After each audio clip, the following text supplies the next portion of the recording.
wants the if anyone wants the slides, more than happy to do this. As I was putting this together, it was like, uh-oh, this is essentially a PhD, dissertation in the works. So yeah, but the other interesting component is I am on the organizing committee for the Dubai's 20th anniversary celebration in Dubai on the 28th and 29th of April. So literally a week from today, or a week from tomorrow. And we had a panel somewhat organized, and it has fallen through. So we are scrambling, and at the moment, this form of this presentation, this interaction, we want to modify into some form of workshop or interactive session in Dubai. So we are essentially getting to do a little bit of a dry run here. So we're gonna go ahead and work through this as we would a normal community of practice, but at the end, let's look at it as to how do we convert this into something not virtual, but something in person, and how can we, possibly have some ideas. So we're gonna do a little crowdsource panel design at the end of this session. So that's the last agenda item there that you see for recommendations for Dubai. So yeah, there's one little exercise, I think, under understandings of time, that we'll kind of just do as a group. So if you have a pen and paper, maybe just have that ready to go, but you can also do this. I did the exercise just mentally. It's not a very complex task, but it's an interesting one that looks at how we think about time. So yeah, I think we'll dive into this. I don't expect to go more than 45 minutes, an hour or so. There is maybe a little bit of information that I want to convey, but this is really, and I'm not going to look at every slide in detail. Again, since we're recording, that helps too, Cece, when we, people can go back and look at it and pause it and so forth, and look at more of the detail. So, trying to be creative, I was playing with this idea of Zen, the state of calm attentiveness in which one's actions are guided by intuition rather than conscious effort. And, a lot of the foresight work I do really is focused more on the conscious effort. You're never really, what does the future feel like? What is your, they say we have 40,000 neurons in our gut. What does gut foresight look like when you want to look at intuition or something like that?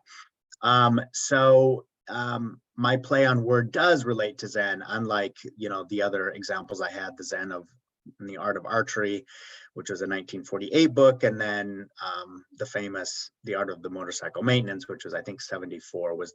So neither one of those books have anything to do with Zen, but I am wanting to, not that we're going to be Zen masters after this, but I think sometimes there's an element of foresight that is driven from a tentativeness that comes from another mental sort of space, instead of, well, you'll see what I mean here. And if my title is wrong, then we will correct that as we move along.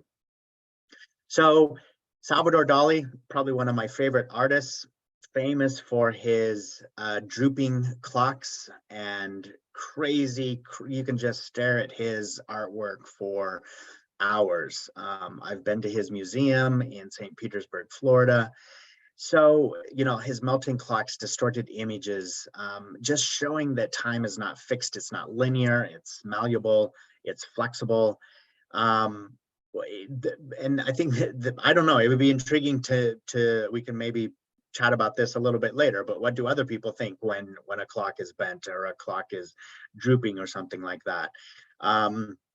He believed that the perceptions of time is subjective and can be influenced by psychological factors such as memory, desire, and fear.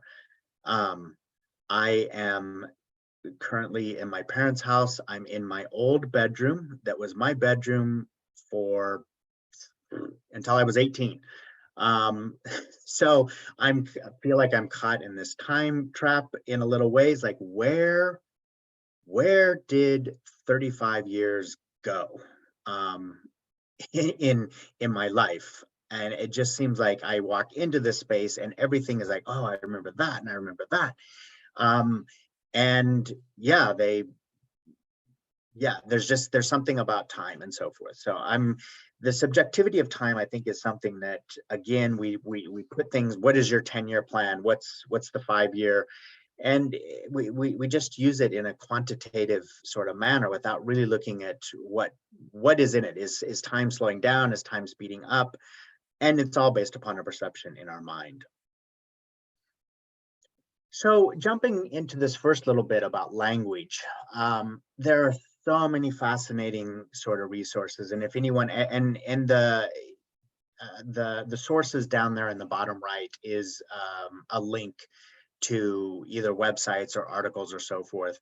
But this whole idea, I'm in a room full of bilingual people. I might be the only monolingual person in the uh, in the room here. I've attempted to learn other languages, but this whole idea that when you're bilingual or trilingual, we have this code switching where different languages use different understandings of time and how you measure it, how you assess it, and so forth. It's even related to direction, up or down, backwards or forwards, and we'll look at some of these slides. So the whole fact that most of you here in this room are bilingual, and I know that have at least 3 here, I believe, that are Arabic speakers. You know, Arabic to English is a massive sort of shift. How you do it, you know, kudos to you. So yeah, just this idea that bilingual, trilingual, and a lot of people in the world are in this sort of space. So they are constantly moving back and forth between using language and how it understands time and moving across that. So that's what I'm looking forward to hearing from some of you in the session of what that looks like. There's also psychophysical. So here, the Swedish and English, you know, it's a short break, a long party. So they're referring to physical distances, but the Greek and the Spanish, it's a small break, it's a big party. So we're using volume, we're using a physical quantity to describe something versus a distance. So again, I think so much foresight work is really embedded in the English language.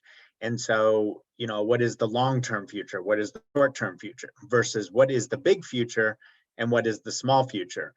So linguistically, what does that do to you if you think of a small future and a big future? Just throwing that out there.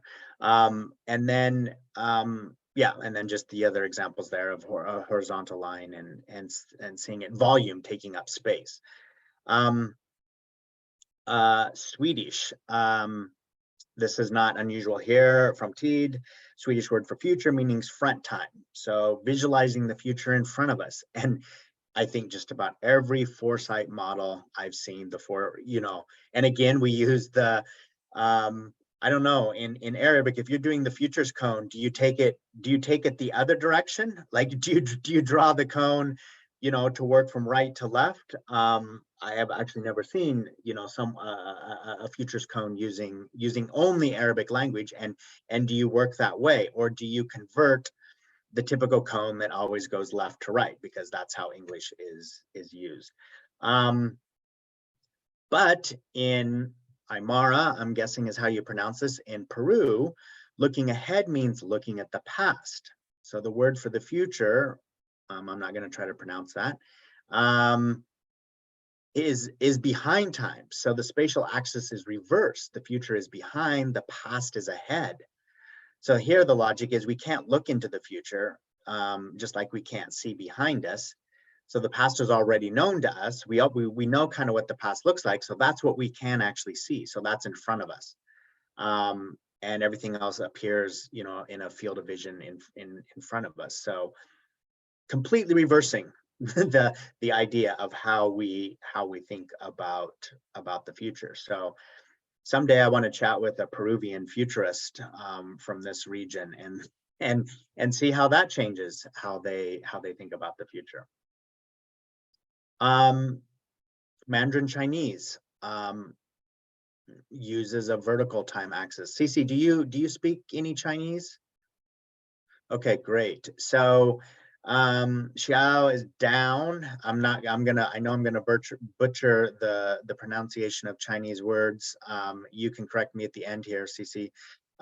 So next week, it's down week. But talking about the past, last week, it's up 1 week. So it's even this understanding of time on a vertical time axis, which I think is interesting in how, up and down, or what that means, culturally. Do you want to be on top, or do you want to be, on the bottom of how you think about things? So that's one. Again, here is some Mandarin, some of the words that are used. Not yet come, the first one there, the future. Then there's a more general sense of the word, a coming time. And then there's the prospect or outlook in a more optimistic or hopeful sense. And then the fourth one is the day after tomorrow, so maybe a more near-term future. And then there's the unknown or unfamiliar. Word for the unknown or uncertain sort of future. So if you think about it, in the English language, we'd have to describe each of those with its own 3, 4, 5 words to get people. Whereas in Chinese here, in Mandarin Chinese, these would all be used in different contexts to talk about the future.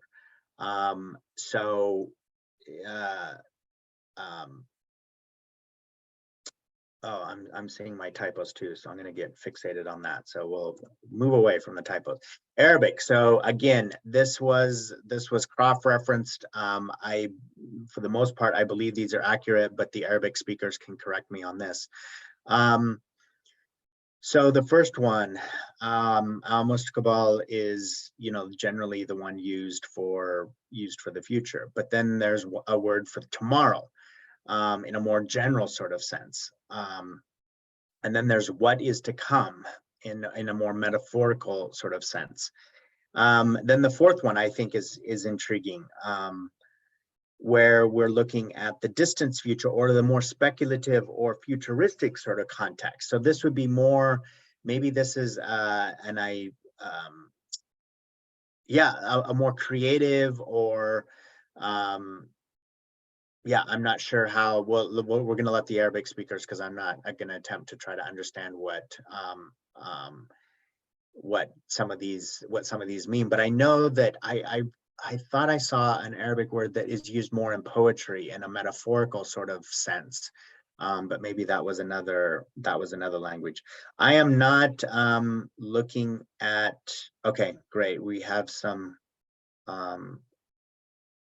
Just looking here at the chat. Feel free to raise your hand if you want to interject with, say, a clarification sort of question. But we'll have some time here at the end to talk a little bit more about this. But what I was so intrigued with this was that there are multiple sort of terms, and I was trying to think, what's the difference between foresight and future and futures, and we generally can kind of have a good understanding, but it's not diving into the richness that comes from these languages.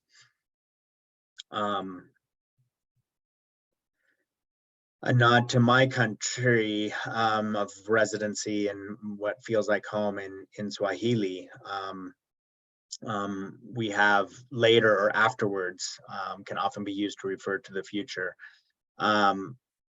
There's days to come, another form. And again, because Swahili and Arabic are actually somewhat related, you'll see a lot of overlap here. Oh, okay, I think it was maybe the Swahili, the mustakabali, the future, the prospect, destiny, something that used in more formal or poetic sort of context. And then a book of the future, that last one, is again related to poetry and so forth. And somewhere I couldn't find it again after looking at it, but there was another sense, and this might be in Arabic, but the future that is put into the space of Allah, in the sense of what is God's will.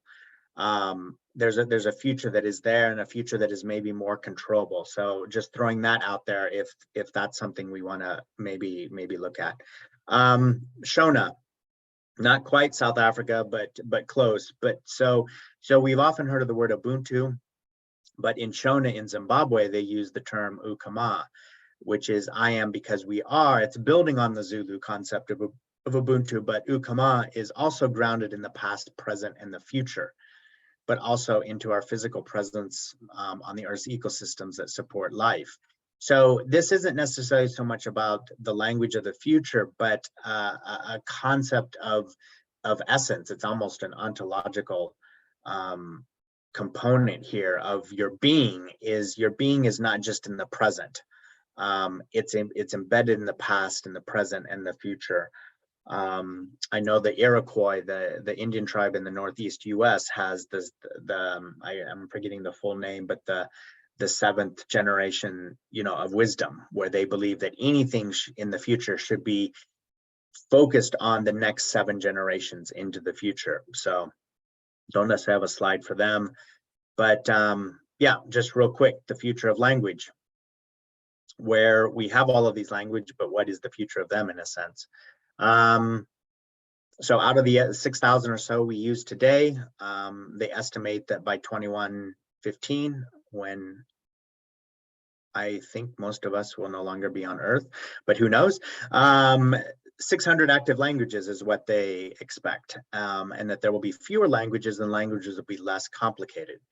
And those of us who are old and studied English, we already bemoan the fact that, everything is now, Twitter and SMS messages where no one spells things out, or I'll read a document that your is spelled you are. Just so I don't know. The language is going to change. That's part of the reality there. Okay, great. So here's our little mental exercise. So in your mind, think of three circles, each one representing past, present, and the future. So just think if you had to put those down on a piece of paper, just either write them down on a piece of scrap paper, or just mentally, like when I did this, I knew kind of mentally in my mind what my image would look like. So do that, and we'll do a little cross comparison with some other cultures here in how just physically we would draw time if we had to do it. So yeah, like I said, not a difficult exercise. So just kind of think through how you would maybe draw your 3 circles. You can go back to this article by Mark Herman, who talks about this in depth, and I found this fascinating. Again, this is generalization. Obviously, each culture would have different, sort of ways of doing. Individuals within each culture would have ways of doing it, but generally, a lot of cultures tend to think in certain ways. So here are 5 versions of how the circles were drawn, what they look like, and so forth. We have an Indian example, a French example, Japanese, and American. So any guesses on which of mine's actually on the bottom. The more of the Venn diagram connected there, but of these 4 kind of on the top, which one do you think is the Indian? Unmute yourself and just throw out some guesses. Bottom left. Bottom left, Basir thinks. Any other guesses? Indian. Bottom right. Bottom right, where they're all stacked on top of each other. Yeah, that's a great guess. What about the French? The French. Top left. Bottom left. What about the okay, so it's intriguing. Like we look at this. Yeah, go ahead.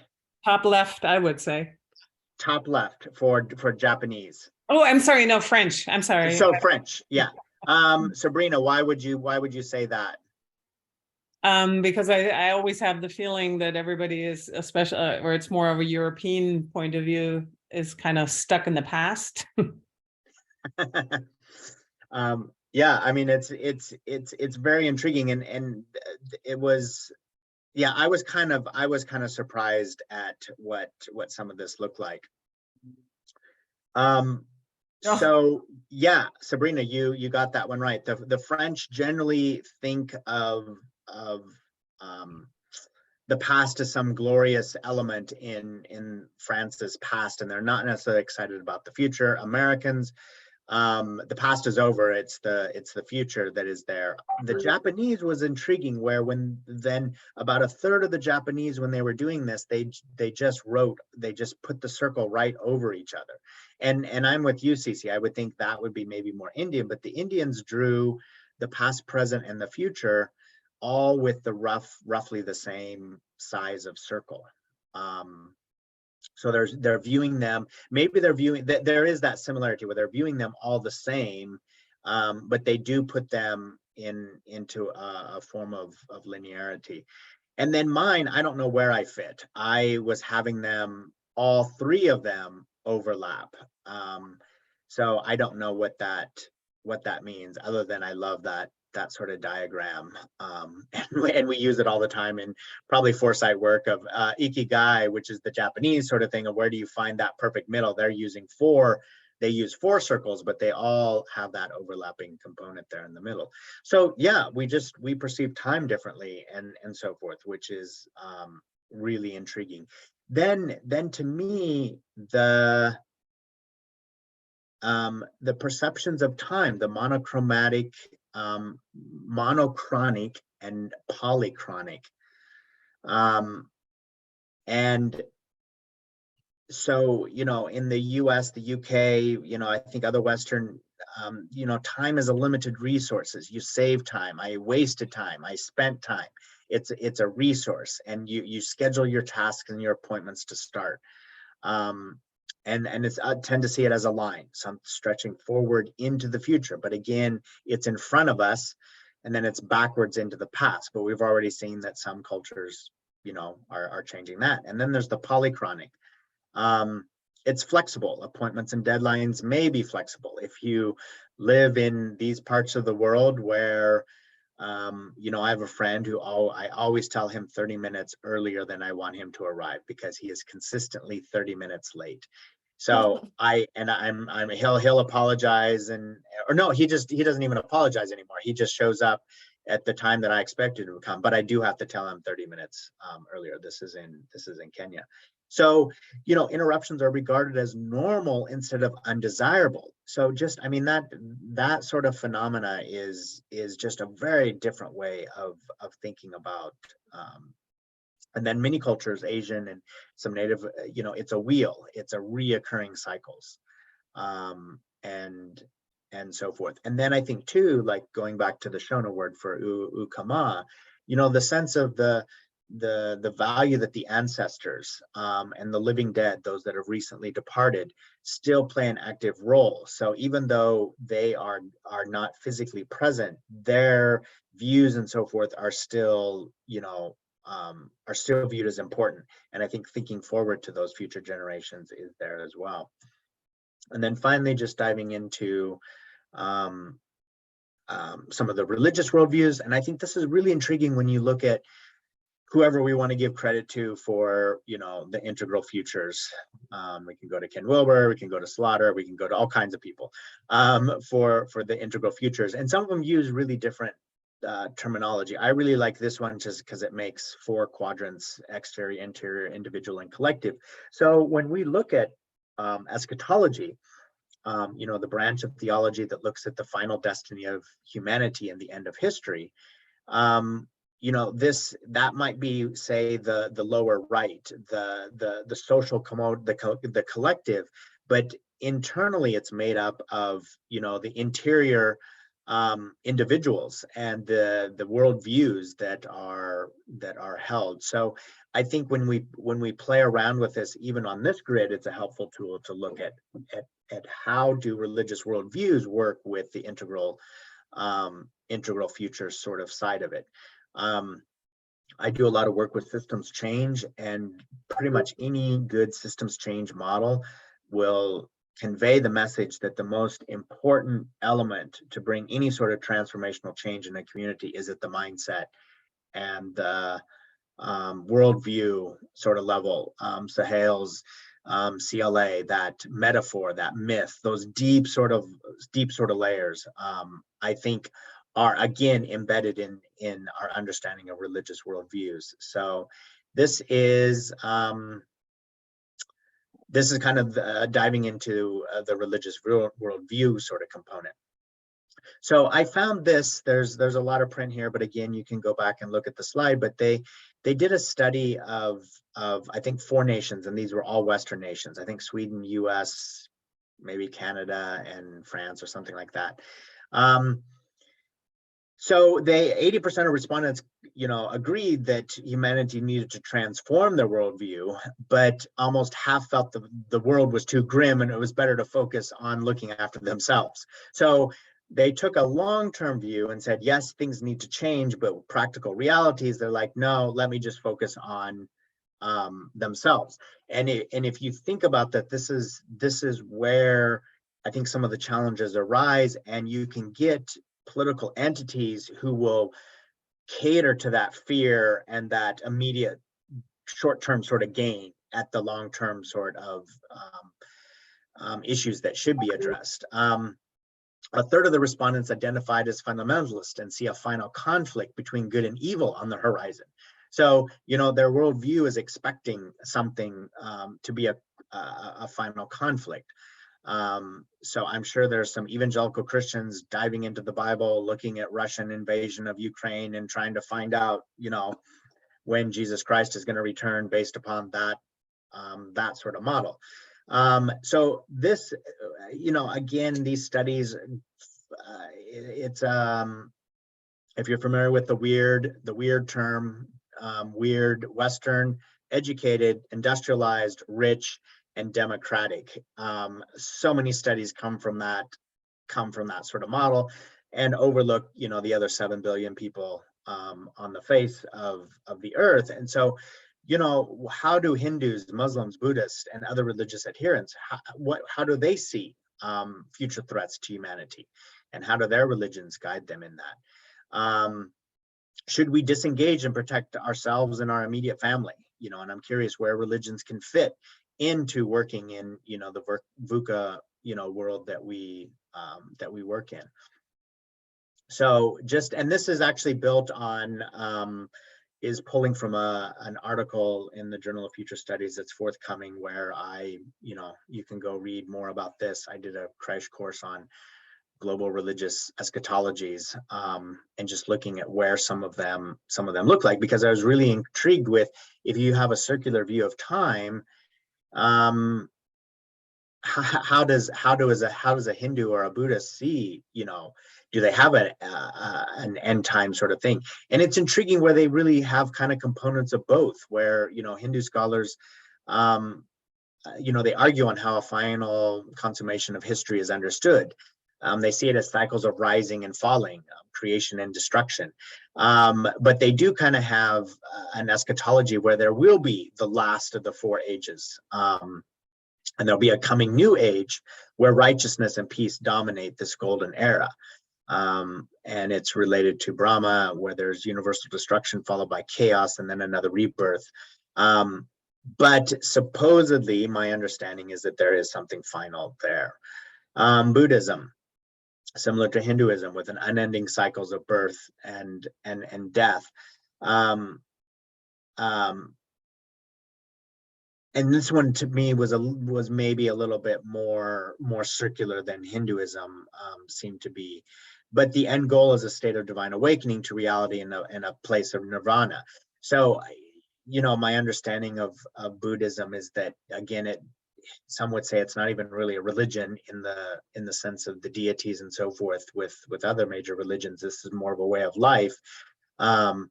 But then how is this practiced, you know, in a foresight sort of perspective? Maybe not as a world religion as I have it here, but as a guiding thought process and so forth. And this plays to my Zen title. Even though I think Zen is more Japanese, if I'm correct, it's not necessarily a Buddhist sort of philosophy. Confucianism. So again, they have a cyclical view of time. Focuses on the present versus the hereafter. And so, yeah, so I found this intriguing, this Kang Yahweh, known as the Martin Luther of Confucianism, where he was attempting to modernize it and envisioned a utopian world where world government replaced nation states. And so this is intriguing when you look at some of the doctrines of Xi Jinping and really looking at how does he want to revitalize some of these worldviews for China's place in the world and so forth. And I'm looking here, and this slide I think maybe needs to be reviewed, but I was cutting and pasting at 11 o'clock last night, so don't take me for the truth or for the getting completely accurate, the three suns and the different Buddha. But anyway, and then finally Islam. You know, there's a lot of talk about death at the end of the world, according to what I was researching, more than pretty much any other major religion. There's a last day, a day of resurrection, vivid pictures of paradise, and perpetual fiery damnation for the wicked. So there's a focus on the afterlife, coming of an antichrist within Islam, and then that is mirrored as well within Christianity. So again, Christianity has a linear view of time. There's those that are saved and those that are damned. There's a growing group of dominionist or Christian reconstructionists. So these are ones calling for a theocracy. These are the groups that were pushing, you know, Donald Trump to move the US embassy from Tel Aviv to Jerusalem. That is part of their end times understanding that needs to happen.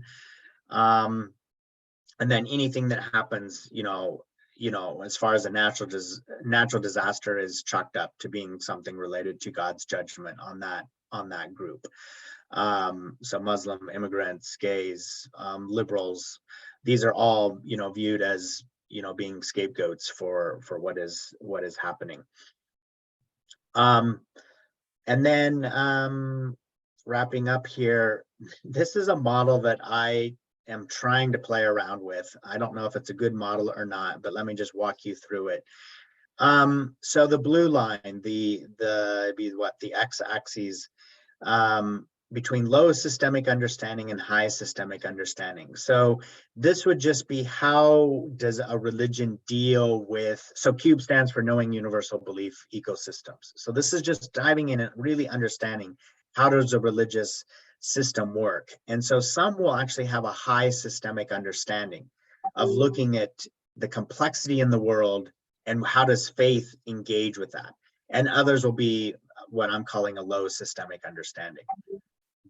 Then the green line, the top to bottom, is what I'm using, something more related to the heart. High compassion, curiosity, care, and courage. You're not fear driven. You're engaged with an empathy for humanity. And the thing is, you know, all the religions have these sort of components, but there's also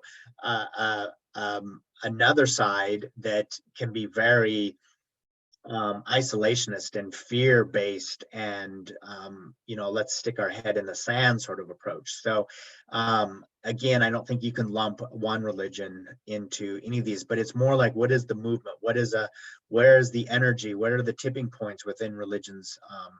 And then there's the the orange axes, which is the denial of future, you know, VUCA trends, and those that engage with it. So the denial would be like, I would kind of maybe put that dominionist and so forth. They're not so necessarily in denial, but they don't want to engage with it because we need destruction. Their worldview is based upon destruction and mayhem and a fiery end for things. Whereas those that maybe want to engage with the future are wanting to look at that. So you essentially end up with 8 quadrants. I would consider the key opposite ones are quadrant 1, which would be clear in the back left, and quadrant 8, which would be in the front top right. So high systemic understanding, high compassion, engagement. These are the religious followers groups that are really trying to understand where we need to go, and those clear in the back lower left are really kind of fearful and do not want to engage. Will deny climate change. It's like, oh, this is it's not real. We need to protect ourselves. We need to protect I think Donald Trump and his ilk, you know, fit very well in that sort of space. And I kind of left this as universal belief. I left it open, so it doesn't necessarily have to be a religion per se. It can be any sort of group in that sort of area. So here we are.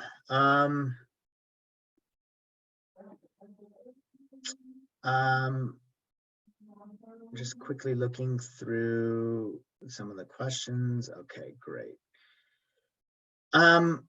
Any clarification questions at this stage? Does anyone have any? Just raise your hand and I can pop you up here, let you talk. Any questions or anything? Basir. Yeah, I'll just make it very quick for sake of time. The model that you have shown is also is an excellent risk model, especially in predicting high risk, high threat behavior. So it has that risk management dimension. And I also want to contribute to the idea of the connection. You have successfully connected the gut bacteria with time, and there's a story, and probably I would tell it after the break. Thank you. Over. Okay, great. I would love to hear that. I would love to hear that story. So there's 18 of us here, CC. I wonder if I think we can put them into maybe 2 rooms. What do you think? Yeah, I think maybe two rooms, or if we do 3 rooms, that would be 6 people each.